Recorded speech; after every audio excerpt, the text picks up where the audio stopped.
What's up, Kaz? Boom, boom, boom. That's my thing, man. This is me. I'm a hard charger, type A. That's what Go Get It is all about. I love the point you made. It's marketing. It's developing relationships. It doesn't even have to be about your product or your service. Yes. It has to be about you. Hello again, everyone. This is Bielen, and this is Casual Conversations, where we have some short, casual conversations with people who are important in our world. And today we have a very special guest. He's a marketing business coach. He's a motivator, mentor, a brand social media specialist, voiceover authority. Was that an audition? Just kidding. But anyway, here is our special guest, Corey Dissin. Hi, Corey. How are you? What's up, Kaz? Thank you for having me. That too. I love that. Boom, boom, boom. That's my thing, man. That's my thing. I know, it's your thing. I love that. I love that energy you put out there. I think people need to get, shook up sometimes. But tell me, how did you get to kind of where you are now, from where you came from? Sure. I mean, I spent almost 30 years in the broadcast production business, very much like you, overseeing a production company, making television commercials and radio commercials and hiring voiceover talent. And in just about any other industry, after being in it that long, I could probably retire with a gold watch and a pension. Yeah. But unfortunately, that wasn't my thing. And I wanted to be able to kind of take all of the management experience and the marketing knowledge that I was able to develop in all that time and start to share it with other people. And it kind of evolved and turned into a little business. No, I feel the same way. Because all years of experience, I mean, I go back to watching CNN premiere, I think June 1, 1980, and then another crazy thing, somebody thought about doing a 24-hour weather channel, like what crazy people would think would watch weather 24 hours a day, but here we are. So, you have to take those little steps and, and I just love sharing the knowledge that I have. If someone asks me how to do something, even buy a camera, I just tell them the pluses and minuses of everything, But so let's talk a little bit about what you're doing now. So let's go piece by piece, because you do so much. It's like, you are, as it says here, the undisputed heavyweight champion of content. And we know content is king, correct? Absolutely. You got to have it. You want to be successful, marketing yourself in 2021. Content is the king. And, I spend my time mentoring, teaching, coaching entrepreneurs, whether they're a small business owner, a solopreneur. I teach them how to leverage the power of social media, content marketing, help them build their brand, and basically anything. I'm kind of like a consigliere for anything with their business, a consultant to help them, get them along to the next level, whether it's, a logo, a website, a marketing plan, content, et cetera. Those are the things that I'm usually brought on to help. So how did you get to this kind of fierce approach to this marketing? I know some people just refuse to step into this digital age, even though they've been around in business. They don't want to appear on camera. Like, do you run into those issues? How do you get beyond that? Well, I mean, look, the fierce presentation, it's all about authenticity. And, anyone that knows me knows that this is me. I mean, I'm not, this isn't some act or some, performance. I'm not performing. Everything that I like to tell people that I don't just talk the talk. I walk the walk. I'm not just telling you that I'm a big, strong guy. I'm showing you I'm in the gym 4 or 5 days a week. I'm pushing hard just like you. I've always done that coming up. And there's a certain appeal. I guess it's kind of like, WWE meets the marketing world. So how do you leverage going live? What is the advantages of going out live? Because you do a lot of live. Discipline is one of the newest ones you've done. Yep. Go Get It live. So what do you find the positives of going out live? Well, you can interact in real time with your audience. The live video streams are very sexy on the platforms. They tend to stop the scroll. People want to stick around and see what you're doing, and you have an opportunity. I mean, you and I were just talking about how long we've been in the media production business.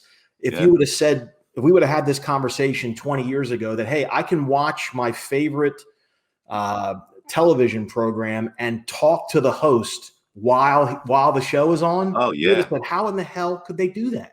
Right. And that's, look, I'm no Brad Pitt or Dwayne Johnson or whatever else. But for my little tribe, my group of fans, what we like to call Go Get It Nation, we make it a big deal to interact with them on the live streams. It's a big part of, keeping that retention. I think you look like Bruce Willis. I've heard everything from Bruce Willis to Vin Diesel to Dwayne Johnson, anywhere in between. It's fine. They could say create awesome content or die hard. That there you go. Yippee-ki-yay. Yeah, it's really great. But what I find amazing is, you talked about one of your videos about, if you're a service client business, that you answer the phone call, you answer the text, and it's true you did, because I reached out to you, and all we did is kind of just on social media back and forth saying congratulations, great job, whatever. And I reached out to you, and within a few minutes you responded, and then I asked you if you want to do on this program. And you said, let's just go for it. And I'm the same way. If someone asks me for something, whether help, I just react to that. And did you find a lot of people are surprised by that? Well, I mean, there's two things at play here. Let me, if you don't mind me unpacking. Number one is responsiveness, and number two is networking. And they both go hand in hand. I always, there's a myth in the entrepreneurial world, in the business world, and even in the production world, that if you answer a call or an email too quickly, you're showing someone you're too eager, which is the biggest pile of BS you can imagine. That's old world. I think that's old world thinking. It's like, don't answer it because people are going to think you're too eager or whatever. I mean, people want to know responses yesterday, not even. And that's a selling point for me, because there are other folks in the performance coach space, life coach space, marketing coach space that look down their nose at their customers and don't have everything's got to be booked, and I got to cut you an invoice and it's by the hour and I take a more of a boutique family approach. So I have someone as a client, they can't just call willy-nilly, but if you send me a text, I'll respond. You send me an email, I respond. Well, like this says, you're the business bodyguard. No doubt. I got your back. That's what I like to tell people. And, as far as networking goes, I mean, that's my whole business. I joke, I tell people I play on the internet for a living. That's what I do. And when someone, you took the time out of your day to reach out to me. Yeah. And the last thing that I want to do is have you feel like I'm, on some pedestal above you. You and I are cut from the same cloth. There's no reason why we shouldn't be talking. And I'm happy. There's an old expression. There's only one letter that separates networking from not working. And? Network, not work. Oh, okay. Right? There's only one letter that separates that. So I network every day. I have conversations with total strangers. That's my job. So let's get a few minutes we have left on voiceovers, because you help people, I guess, get jobs. You give them exposure. You're like the Tonight Show of voiceovers, basically. I'm not an agent. I'm not a manager, and I don't profess I'm going to get any particular actor or actress or voiceover person any level of business. But because that's the world that I came from. I booked VO people, I managed VO people, I casted, recorded, edited VO people. I know that world very well. And, a lot of very good voiceover people and actors are terrible business people. Doesn't mean they're bad people. They're not good at business. Exactly. So I help them. All I've ever done is market, in that side of the world. So I just show them what I'm doing to try to help them and teach them to run a voiceover business versus just solely being the artist. So to kind of conclude, what would you say to people who, let's say, haven't used the media to their advantage right now? Why should they participate in social media and everything? Because a lot of them thinks it's like an awesome thing. I have to get on it every day. I have to do stuff. I don't have time for that. I got to run a business. What do you tell those people? I tell them that if you want to be successful running your business in 2021, if you are not on social media, 1995 wants their business model back. The days of business cards and SEO and brochures, it's in the rear view mirror. You got to be able to interact with your audience. It's a more educated customer. They want to be able to develop a relationship with the person they're going to spend money with. It's all about know, like, and trust. Just because you're good at what you do, I say, your business is not like Field of Dreams. Just because you build it does not mean they will come.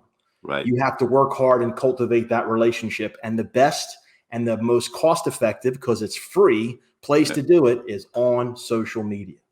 Oh yeah, I tell them even, if you have an iPhone, if you have something cool happening in your store, you got a new bunch of supplies, just do a quick video. I'm so excited it's arrived. It'll help you, Corey, do this thing. And they do one or two, and then they're kind of like, well, I am busy, whatever. I says, people want to know, because if you're excited about it, they'll get excited, because then it feel like you're speaking from your heart and soul, not just here, read a script and look good and that's it. And I tell I want to always capture the same person. Like you said, you're the same person in real life. If you're on a screen, sure. Because you come into the store and the person's not excited. They're just like, oh, here, let me show you, the plant. It's like, what happened to that guy that was so excited? What happened to the Corey we see on the screen? It's like, well, the biggest mistake that a business owner can make is thinking that social media content are commercials. Right. It's not commercials. Nope. You can run commercials on television or OTT or whatever else and go get your commercials done. It's marketing. It's developing relationships. It doesn't even have to be about your product or your service. Yeah. It has to be about you. Yep, exactly. And what you do.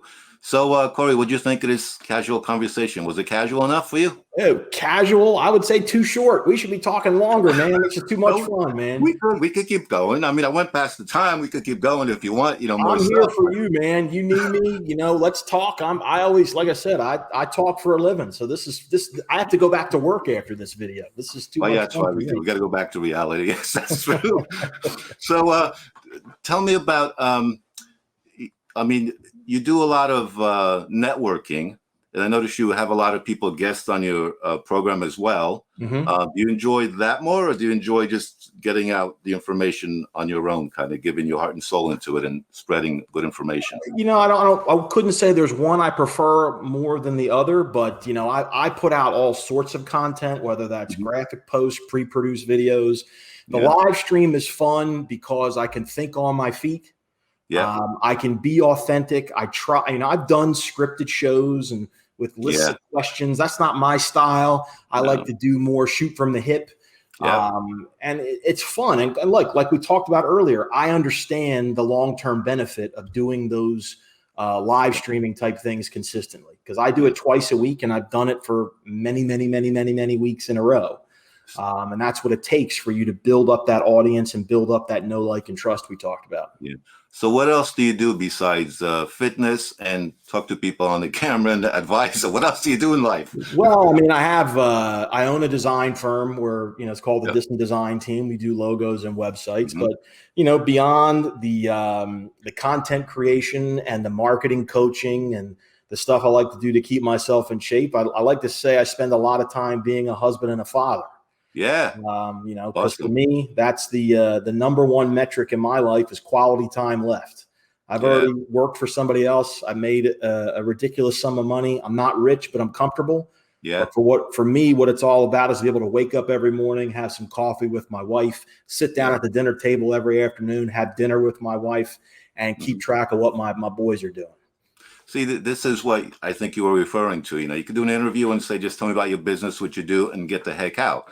But when you make that side road to what else the person's like, you learn more about them. And I think if you watch enough of those, you find out that they actually are real. They're not just giving you a bunch of crap that's, what people want to hear.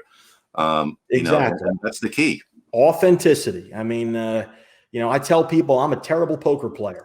I can't bluff you. You know exactly where I'm coming from, good, bad, or indifferent, because this is my personality. I can dial it up and dial it down a little, but this is me. I'm a hard charger, type A. That's what go get it is all about. And, like I said, I try to lead by example, because I don't just want to say, you need to go get it. I want you to say, watch what I'm doing. I'm going to get it. There it is. Go get it. There it is. That's right. Love those three words.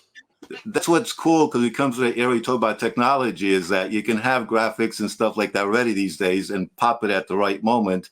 It makes it more powerful. And I think doing the live or pre-recorded segments like this are so valuable, because you have the time to play and develop and ask people. And sometimes, I like to throw questions just out of nowhere, just to let the person kind of relax and say, and make them laugh, and break it up. And then, it's like any interview I'm sure you've done in the past for advertisements. It takes a while to get the golden stuff out of the person. They got to get them to be loose and comfortable. They're too worried that camera's on. All of a sudden, it changes their whole personality. Oh, yeah. Yeah, it's like, I bet you did, like, we're not recording anything, but, the camera's actually recording.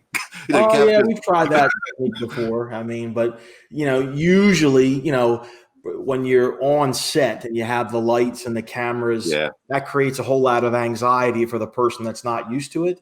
But for the everyday person who might be doing video on social media anymore, this may sound counterintuitive, but COVID might have done folks a favor getting them used to speaking to a computer screen. Oh, yeah.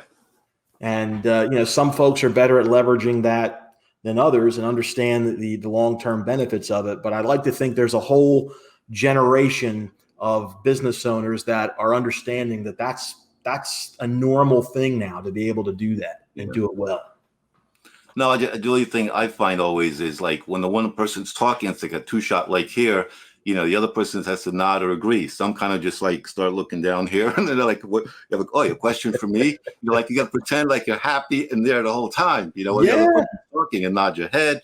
Kind of the Brady Bunch effect. If those people. Oh no, I get it. I've been in some of those where I've had to pull the weight of the other person on the other end, but I like it when the guest is the focal point, and I just kind of throw my hands up and go, "You go, Mr. or Mrs. Have at it." No, that's great, because there is no timeline pretty much, because you own the network, well said. And you pretty much can do whatever you want. I started saying that to people early on, like, if you get a website, it's your channel pretty much. Put all the stuff you want on there. Then video was available on there. I said, just throw a bunch of video. You are ABC, you're NBC, whatever, CNN network. You are that network, so use it to your advantage, But, a lot of them just have old world thinking. They cannot make that switch even to today. Like, just do it. Why? Because you can. Like, I started this again. I used to do a cable show, movies and entertainment. I do some other stuff I get involved with. But you say, why'd you do it? Because I can.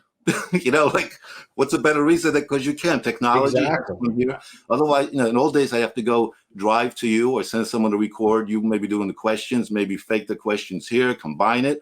But now it's like push a button, and with especially StreamYard, it's like there's no software needed like Zoom or some other brands, but you just, boom, you get the link, and there you go. On the phone, there's no excuse. Oh, I don't have a phone. Oh, I don't have a computer. Like, yes, you must have one of those, or someone has one. Lord, I hope so nowadays, that's for sure. I love the point you made about ABC, CBS, CNN being a media network, because I make that point to a lot of my clients in that, a lot of entrepreneurs get really caught up in their service or their craft or their art. And what I try to tell them is, well, you're not the crafts person or the artist. You're a media network that happens to do that craft. There's a big difference. And as soon as you embrace that and start carrying yourself and conducting yourself like a media network and using the tools and the channels that are out there for free, if you start doing that, you can take full advantage and grow your network and grow your bottom line. I mean, it's so true. I mean, some even go. The old days was take a VHS tape, drop it in their place. Maybe they have a TV later, do a loop. Now you can just, all these networks you have, like this interview I'll put on YouTube, Facebook, LinkedIn, like a couple of minutes, boom, I could have it. I could have it live right now, and people can watch it the second it's over, watch a replay. Like, the old days was satellite dish, get a production truck, crew, someone to mix the sound. If I went to a video with StreamYard, I just go to the video, it mutes us in the studio. The second it's over, it's back. And it's just like magic in a sense to us, kind of, who went through all those generations of things. But you definitely have a different appreciation for the technology if you worked in the analog world first. Oh, yeah. Like you and I both did. So I mean, this is, you snap your fingers and all of a sudden you have an instant television show where you are both the host, the producer, the technical director, and the editor. That used to cost a lot of money to do. But that takes also I guess, the bravery to go out there, put yourself out there, the knowledge to not be freaked out by the technology. You know, I mean, I'm talking to you, but I can just look over and push that up there, you know. But if someone doesn't know that, or they're too nervous, oh my God, I'm talking to Corey, you know, I'm going to get all mixed up, whatever. It's like, it's not going to work for them. But it's the main thing. I just interviewed an artist, Wayne Freitag, who basically says, why do you paint? You know, why should someone paint? He says to just go out there and just do it. Don't be afraid. You know, just go and do it. If you fail, then I guess you're not a good artist, whatever. But just go do it. People are genuinely comfortable, and complacency is a killer, and they fear failure, and that's why I wear this.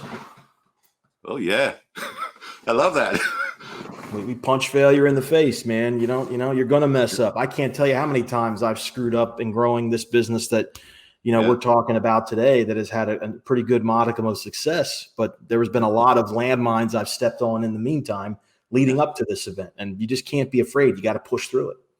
No, it's afraid. I mean, personally, I tell people they meet me like in person because of what I am here. You know, I'm not like acting, but if you ask me something that I'm very knowledgeable at, I'll be just like this, energize everything. But if it's not, it seems like out of my zone. Okay, I don't want to get into it, or let them shine instead of me just blabbing a whole bunch of stuff. Sure. About it. So you have to measure, you know, and kind of balance in there.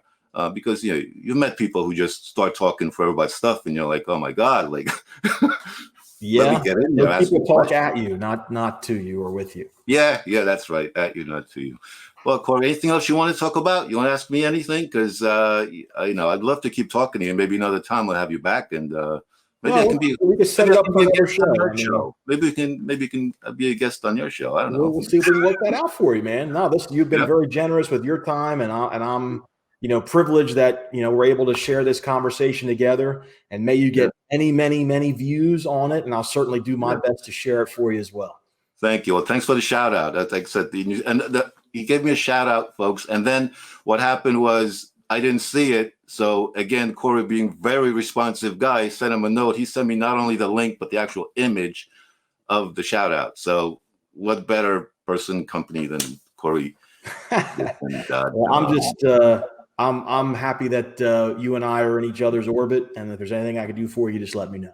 Hey, thank you very much. CoreyDissin.com, and we'll put all the links that I can find, or you send me all the links. I looked at, you know, LinkedIn, Facebook, all this stuff right below this video if you're watching on YouTube, so people can check Corey and contact them and say this was a great interview, or whatever you want to say. I'm sure he'd love to hire me. Hire him. Yeah, that's right. Hire Corey, because he'll go get it, or help you go get it nonstop. All right, Corey, thank you very much for being a guest on, and keep having this casual conversation, not just me, everybody else. Okay, see ya.